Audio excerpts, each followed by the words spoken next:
ఇవాళ తెలుగు రాష్ట్రాల సీఎంలు భేటీ కాబోతున్నారు. హైదరాబాద్ ప్రజాభవన్ లో రేవంత్ రెడ్డి, చంద్రబాబు సమావేశమవుతున్నారు. రెండు తెలుగు రాష్ట్రాల సీఎంల భేటీలో 10 ఏళ్ల పంచాయతీకి తెరపడే ఛాన్స్ ఉందా అంటే ఉందనే సమాచారం వస్తోంది. అయితే ఏపీ సీఎం చంద్రబాబు ముందు తెలంగాణ సీఎం రేవంత్ రెడ్డి ప్రముఖంగా 6 డిమాండ్లను పెట్టనున్నట్లుగా తెలుస్తోంది. రాష్ట్ర ఏర్పాటు తర్వాత ఏపీలో కలిపిన 7 మండలాల్ని తిరిగి తెలంగాణలో చేర్చాలని డిమాండ్ చేయనున్నారు. ఏపీలో ఉన్న తీర ప్రాంతంలో తెలంగాణకి వాటా కావాలని కోరే ఛాన్స్ ఉంది. అలాగే టీటీడీలో ప్రాధాన్యత వాటాని కూడా తెలంగాణ ప్రభుత్వం కోరుతోంది. అలాగే కృష్ణా జిల్లాల్లో అంతర్జాతీయ నీటి పంపిణీ సూత్రం ప్రకారం క్యాచ్మెంట్ ఏరియా నిష్పత్తిలో 558 టీఎంసీల వాటాని సైతం తెలంగాణ సీఎం కోరనున్నారు. అలాగే తెలంగాణ విద్యుత్ సంస్థలకు బకాయి ఉన్న 24,000 కోట్లను వెంటనే చెల్లించాలని డిమాండ్ చేయబోతున్నారు.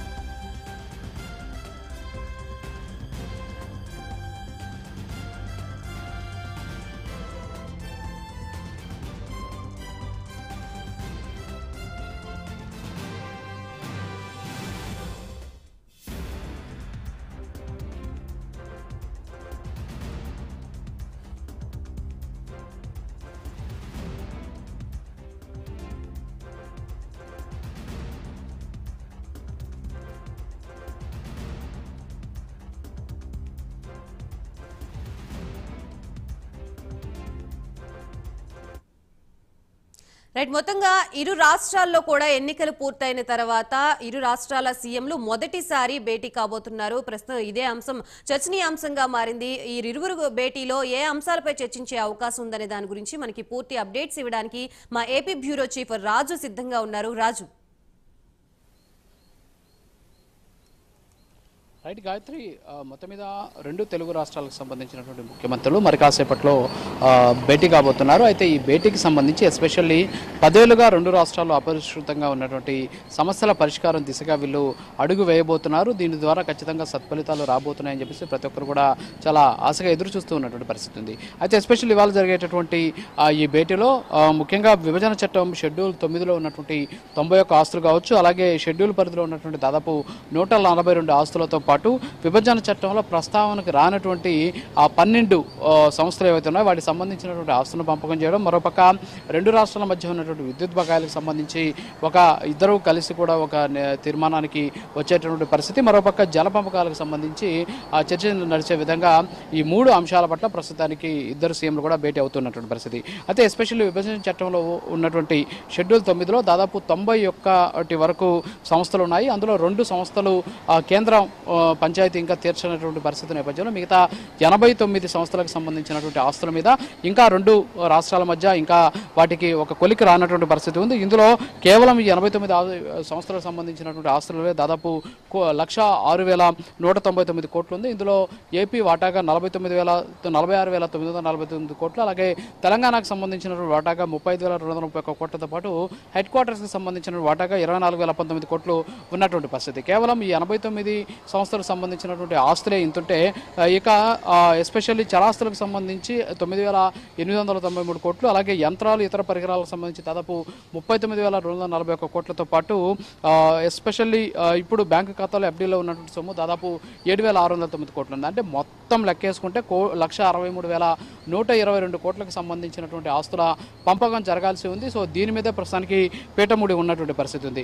ఎస్పెషల్లీ హెడ్ క్వార్టర్ సంబంధించినటువంటి ఆస్తుల్లో 100% ఆస్తులు 6% అంటే దాదాపు 1,463 కోట్ల రూపాయల విలువైన ఆస్తులు మాత్రమే ఆంధ్రప్రదేశ్ దగ్గర ఉంటే మిగతా 94% అంటే దాదాపు 22,556 కోట్ల విలువైనటువంటి ఆస్తులు ఇక్కడ తెలంగాణలో కూడా ఉన్నటువంటి పరిస్థితి. అయితే దీనికి సంబంధించి ఏపీ ప్రభుత్వం 58% తమకు ఇవ్వాలని చెప్పేసి క్లెయిమ్ చేస్తూ ఉంటే దీనికోసం ఏర్పాటు చేసినటువంటి షీలాబిడే నిపుణుల కమిటీ మాత్రం కేవలం 30% మాత్రమే ఇస్తాం, మిగతా 70% తెలంగాణకు వెళ్తుందని చెప్పేసి వాళ్ళు కమిటీ సిఫార్సు చేసినటువంటి ఆ పరిస్థితి ఉంది. సో దీంతో పాటు 89 సంవత్సరాలకు సంబంధించినటువంటి ఆస్తుల పంపకానికి సంబంధించి గతంలోనే ఆంధ్రప్రదేశ్ ప్రభుత్వం దానికి అంగీకారం తెలిపింది. అయితే 68 సంవత్సరాలకు సంబంధించిన ఆస్తులు మాత్రమే పంపకాలు జరపాలి అని చెప్పేసి తెలంగాణ కోరినటువంటి పరిస్థితి. అయితే ఇప్పుడు ఇవాళ జరుగుతున్నటువంటి భేటీలో ఎస్పెషల్లీ 89 సంవత్సరాలకు సంబంధించినటువంటి ఆస్తులు ఏవైతే ఉన్నాయో ఇవి జనాభా నిష్పత్తి ప్రకారం ప్రాతిపదికన నిర్వహించాలి అని చెప్పేసి ఆంధ్రప్రదేశ్ ప్రభుత్వం కోరుతుంది. ఎందుకంటే రాష్ట్రం విడిపోయేటటువంటి నాటికి అంటే 2014 నాటికి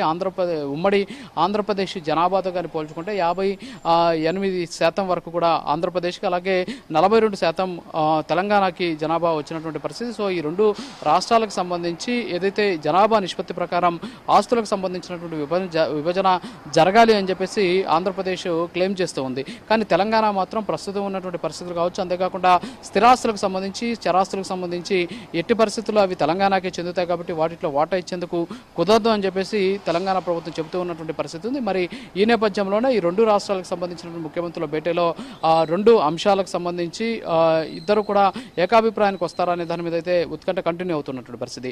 దీంతో పాటు మరొక 6 డిమాండ్లను తెలంగాణ ప్రభుత్వం ఆంధ్రప్రదేశ్ ముఖ్యమంత్రి దగ్గర పెట్టేటువంటి పరిస్థితి ఉంది. సో ఈ 6 డిమాండ్లకు సంబంధించి ఎస్పెషల్లీ టీటీడీకి సంబంధించినటువంటి ఆస్తులు కావచ్చు, అంతేకాకుండా టీటీడీకి సంబంధించినటువంటి ఏదైతే నిర్వహణకు సంబంధించి దాంట్లో వాటా కావాలని చెప్పేసి కూడా కోరుతూ ఉన్నటువంటి పరిస్థితి. కేవలం అంతేకాకుండా ప్రస్తుతం ఆంధ్రప్రదేశ్ రాష్ట్రంలో దాదాపు 984 కిలోమీటర్ల మేర ఉన్నటువంటి ఏదైతే పరివాహక ప్రాంతం ఉందో సో దానికి సంబంధించి దాంట్లో కూడా వాటా కావాలని చెప్పేసి కూడా కోరుతూ ఉన్నటువంటి పరిస్థితి. ఇక పోర్టులో కూడా వాటా కావాలని చెప్పేసి కోరుతుంది. అయితే ఇది మాత్రం ఎక్కడా కూడా విభజన చట్టంలో పొందుపరచినటువంటి అంశాలు. సో విభజన చట్టంలో పొందుపరచినటువంటి అంశాలను కొత్తగా తెరపైకి తీసుకొచ్చి అంటే కేవలం ఇందులో విలీన మండలాలు ఏవైతే ఉన్నాయో 7 మండలాలు ఆ మండలాలకు సంబంధించి మాత్రమే విభజన చట్టంలో ఉంది. అది కూడా ఆల్రెడీ షెడ్యూల్ చేసేసినటువంటి పరిస్థితి. ఎందుకంటే 2014లో చంద్రబాబు నాయుడు ప్రభుత్వం అధికారంలోకి వచ్చినటువంటి నేపథ్యంలో అప్పుడు ఆయన కేంద్రం ద్వారా ఒక ఆర్డినెన్స్ ద్వారా 7 మండలాలని ఎస్పెషల్లీ ఆంధ్రప్రదేశ్లో కలిపినటువంటి పరిస్థితి. సో ఇప్పుడు వాటిని రిటర్న్ ఇవ్వాలని చెప్పి కోరుతూ ఉన్నటువంటి నేపథ్యంలో అది కూడా ఎంతవరకు సాధ్యమవుతుంది అనే దాని మీద అయితే ఇంకా దాని మీద స్పష్టత రాలేదు. సో మరి కాసేపట్లో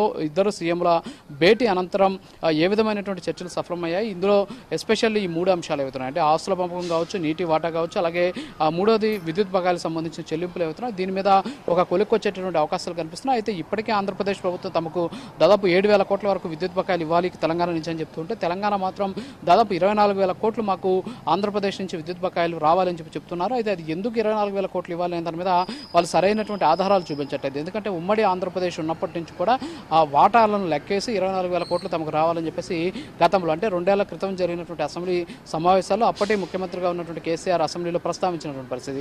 సో మొత్తానికైతే ఏకాభిప్రాయం అయితే ఇక్కడ ఇంపార్టెంట్ కాబట్టి సో ఈ 2 రాష్ట్రాలకు సంబంధించినటువంటి ముఖ్యమంత్రుల భేటీలో ఏకాభిప్రాయం వస్తే తప్ప ఇప్పుడు ఈ సమస్య పరిష్కారం దిశగా అడుగులు వేసే అవకాశాలు లేవు. సో కేంద్రంలో ఎలాగూ చంద్రబాబు నాయుడు చక్రం తిప్పుతూ ఉండడం, మరోపక్క ఆ రేవంత్ రెడ్డి కూడా సన్నిహిత సంబంధాలు ఉన్నటువంటి నేపథ్యంలో ఖచ్చితంగా ఇప్పుడు జరిగేటటువంటి ఈ భేటీకి ప్రాధాన్యత అయితే సంతరించుకున్నటువంటి పరిస్థితి కనిపిస్తోంది. Gayatri. Right, thank you for the update Raju.